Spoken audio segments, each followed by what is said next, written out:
They are the darling student in high school, an A-plus student every semester.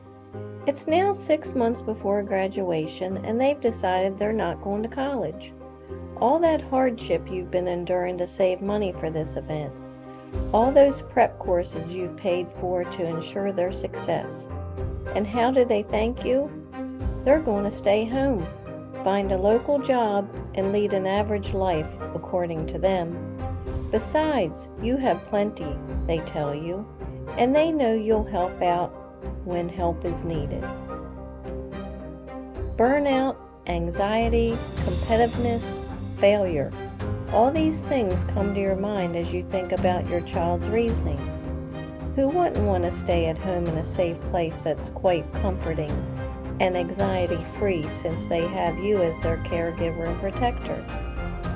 There's little chance for failure in their minds.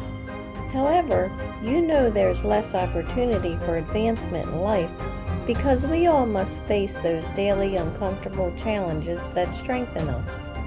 And you know that avoidance is a gnarly opponent because once one starts giving in to that avoidance in order to reduce potential anxiety, our anxiety becomes worse each time we face another situation.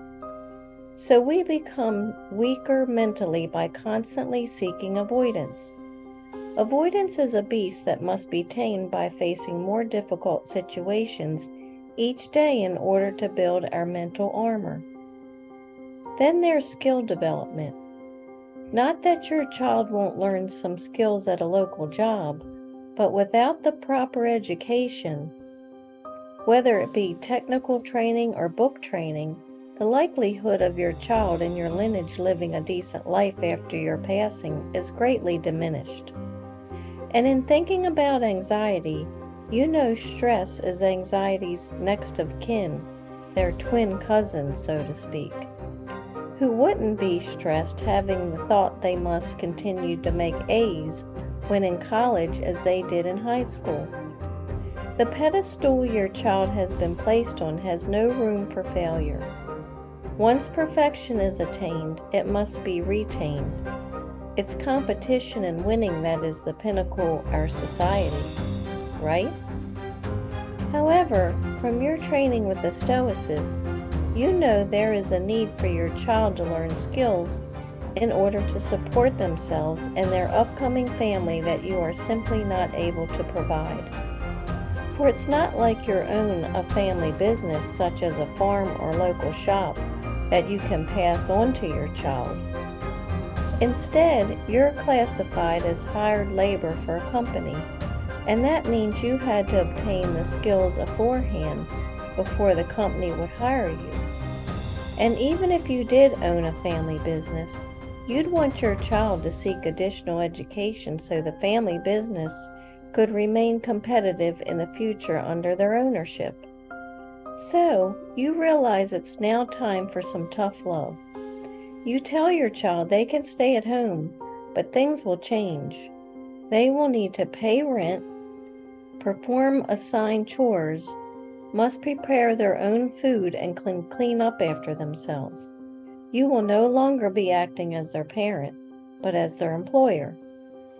You also tell them that school will continue to be an open option for them. You tell them that you are proud of the grades they received in high school, which opened the door to college, but that once entering college, their real learning begins. So grades aren't not as important as the learning of the skill. The exception being that maintaining higher grades will open the next door to graduate school if they choose to continue their learning. However, the goal of college is to learn a skill that will be useful to either an employer or to your child should they decide to start their own company.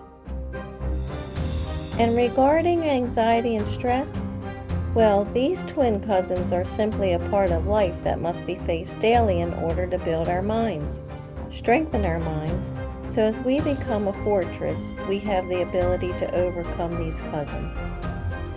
In the end, you anticipate that eventually your child will decide to take that easier avenue of college, because working for you, although no one fails, As their employer, you certainly require a lot of blisters, bruises, and long days at the local job to bring in the money needed to keep the house going.